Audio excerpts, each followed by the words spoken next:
বিসমিল্লাহির রহমানির রহিম। দেশ বা বিদেশ কাছাকা দূরে আমার সুন্দর জনতা, আসসালামু আলাইকুম রহমতুল্লাহি ওয়া বারাকাতুহু। প্রিয় দেশবাসী, আল্লাহ পাক রব্বুল আলামিনের আশীষ দোয়া আশা করি সবাই ভালো আছেন। আপনাদের উসিলায় আলহামদুলিল্লাহ আল্লাহ পাক রব্বুল আলামিনের আশীষ দোয়া আমিও ভালো আছি। আসলে আমি একজন নগণ্য গোলাম, কথা আমার মুখে কথা শোভা পাই না। আমি একজন মুসলিম। আমার সাথে অনেক বড় বড় জ্ঞানী বুজুর্গগণ, বড় বড় উলামা ইকরাম আলহামদুলিল্লাহ বাংলাদেশের জমিনে আছে। কিন্তু আমার মতো একজন নগণ্য গোলাম, একজন আওয়াম এ কথা শোভা পায় না।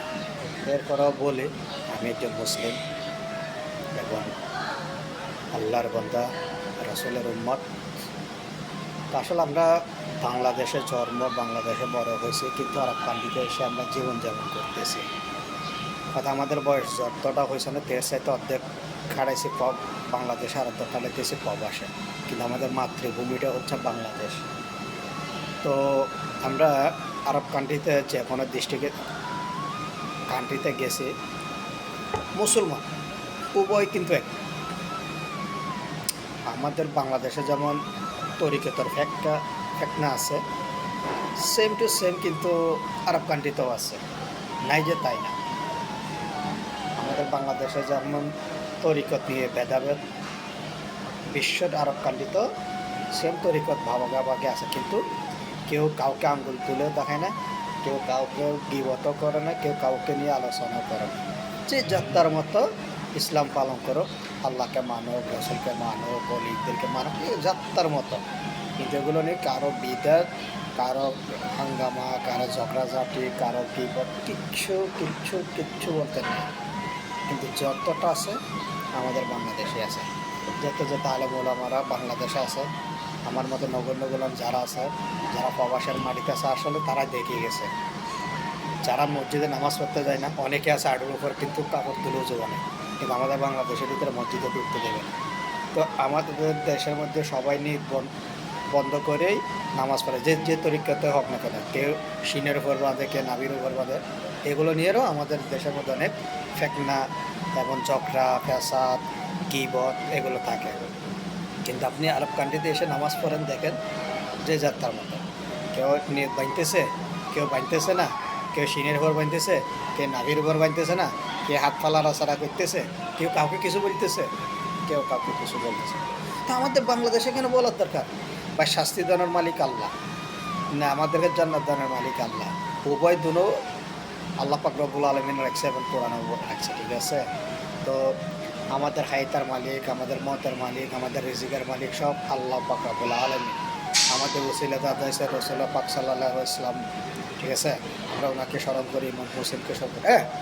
কেউ মাজার মানে, কেউ মাজার মারে না, কেউ মিলাদ করে, কেউ মিলাদ করে না, কেউ ফাতিহা দেয়, কেউ ফাতিহা দেয় না, কেউ দোয়া করে, কেউ দোয়া করে, সমস্যা নেই। আমরা মুসলিমে তো আমরা কাকে মানি? আল্লাহকে মানি। আমরা অনুসরণ করি কাদেরকে? অলিদেরকে বা নবীদেরকে বা তো যে যার তার মতো মানে। আপনার মনে চাইলে মিলাদ করেন, আপনার মনে চাইলে মিলাদ করেন না, আপনার মনে চাইলে নিয়ত বাঁধেন, আপনার মনে চাইলে নিয়ত বাঁধেন না, আপনার মনে চাইলে সালাম দেন, আপনার মনে চাইলে আপনি সালাম দেন না, সমস্যা নেই। কিন্তু আমরা মুসলিম, এক মুসলিম আর এক মুসলিমের পিছনে পড়ে আছে, এক আলেম আর এক আলেমের পিছনে গীবত করতেছে, বদনাম করতেছে, কী লাভ? আমরা সকল মুসলিম একসাথে হয়ে, একীবদ্ধ হয়ে আমরা ইসলামের কাজ করি। আমরা কারো বিষয়ে কারো বদনাম করার, গীবত করার দরকার নেই। আমরা নিজেরা তো এখনও ইসলাম ঠিক করতে পারি না, আমরা ইহুদিদেরকে কীভাবে ঠিক করব? আমরা এখন ইসলামের কাছে নেকি দাওয়াত দিতে পারি না, তো আমরা ইহুদিদেরকে কীভাবে নেকি দাওয়াত দেব? তো এক কথা হয়েছে যে আমরা আমাদের পেছনে না পড়ি, আমরা মুসলিমের পেছনে না পড়ি।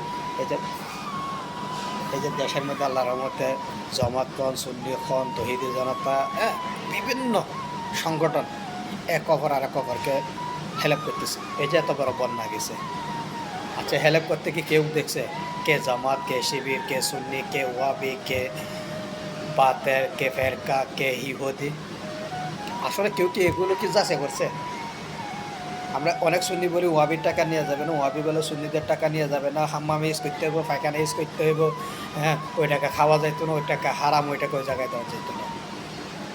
আচ্ছা যারা বন্যায় অবহেলিত, যারা ক্ষতিগ্রস্ত হয়েছে তাদেরকে সুন্নি জামাত ওয়াবি জামাত সবাই টাকা দিছে, এই টাকা তো সবাই খেয়েছে, তো এই টাকার মধ্যে তো কোনো ফ্যাক্ট না আসে না। তো ওই জন্য বলতেছি বিপদের সময় আমরা সবাই এক হয়ে যাই, কিন্তু তরিকতের বেলা আমরা সবাই আলেক আলেক হয়ে যাই। তো আলেক আলেক না হই তরিকতের বেলায় আলেক আলেক না হই, বিপদের সময় যেভাবে আমরা সকল মুসলিম একসাথে হয়েছি এখন আমরা একসাথে হই, একসাথে হয়ে সবাই আমরা ইসলামের কাজ করি। কে কী করলে এটা দেখার দরকার নেই, কে কোন তরিকত পালন করলে এটার দরকার নেই, আমরা আসেন আমরা একসাথে ইসলামের কাজ করি। শাস্তি দানের মালিক আল্লাহ, মাফ করার মালিক আল্লাহ, আপনি আমি কিছু না, আমরা উসিলাদার। তো যে যার মতোই ইসলাম মানুন, কোনো সমস্যা নেই, কিন্তু দিন শেষে আমরা মুসলিম। এক মুসলিম ভাইয়েরও যদি মারে আর এক মুসলিম ভাই জাফিয়ে পড়ে লক্ষ্য করার জন্য, কিন্তু তখন চিন্তা করে না কে ওয়াবি, কে জামাত, কে শিবির, কে সুন্নি। তা আমরা শুধু ইসলামের ক্ষেত্রে কেন তো ভাগাভাগি করতেছি, কোরআন তো একটাকে সবাই বলতেছে। তো এটা হলো ভেদাভেদ না করে আমরা আলেক না হই সুন্নি জনতা, আমরা ঐক্যবদ্ধ হয়ে এক ইসলামের কাজ করি এবং একই পথে চলি। যে যাত্রার মতো তরিকা মানেন, যে যাত্রার মতো চলেন, কেউ কেউ বাধা দেওয়ার দরকার নেই। মাফ করার মালিক আল্লাহ, কবুল করার মালিক আল্লাহ। আমরা দুনিয়াতে আসছি আবাদত করার জন্য, নেক কাজ করার জন্য, আমরা নেক কাজ করি, আল্লাহর আবাদত করি, ঠিক আছে। আমরা কাউকে আলেক না করে একসাথে হয়ে আমরা ইসলামের স্লোগান তুলি এবং সবাই আমরা একসাথে থাকি, ইসলামে আমরা নারীর তাকবীর বলি। আল্লাহ পাক রব্বুল আলামিন করবে এবং আমরা সবাই আসে এক ছাতার নিচে আসি, আমরা ইসলামের স্লোগান তুলি, ইয়া রাসূলুল্লাহ। সবাই ভালো থাকবেন, ক্ষমা করবেন। আমার ভিডিওটা কার কাছে যায় কতটুকু চাই আমি জানি না, আমি একজন নগণ্য গোলাম। তো আমার কথা যদি কোনো ভুল থাকে আপনারা বলবেন, সংশোধন করার চেষ্টা করবেন। আসুন আমরা ইসলামের কাজ একসাথে সকল মুসলিম করে, কেউ কাউকে ভেদাভেদ না করি। ভালো থাকবেন।